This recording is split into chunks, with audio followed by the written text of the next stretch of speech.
Баршаңызға сәлем достар, менің сиқырлы арнама қош келдіңіздер. Балаңыздың жөтелі қоймай ешқандай дәрі көмектеспей жатса, менде екі әдіс бар сіздің балаңыздың жөтеліне көмектесетін. Соның біріншісі, секерді осылай ертіп аламыз, түсі қоңыр болғанша.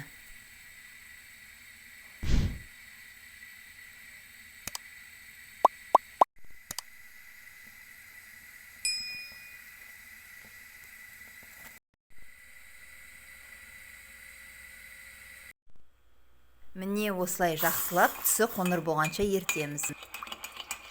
Сосын осылай жылы сүтке араластырамыз, ерігенше.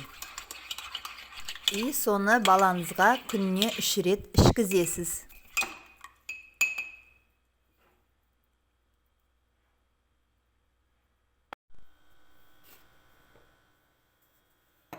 Ал екінші тәсіліміз, бір жұмыртқаны алып стаканға саламыз.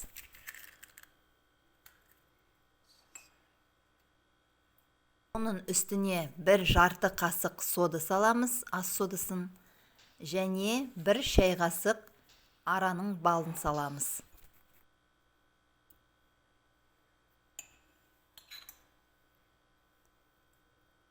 Бір шай қасық сары май саламыз, сливочное масло.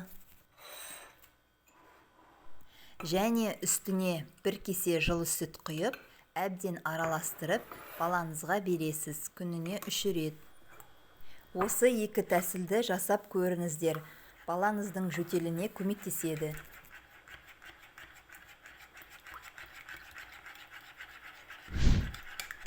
Достар, менің видеома лайк басып, каналыма тіркеліп, және келесі видеоны жібермеу үшін қоңырауды басуды ұмытпаңыздар.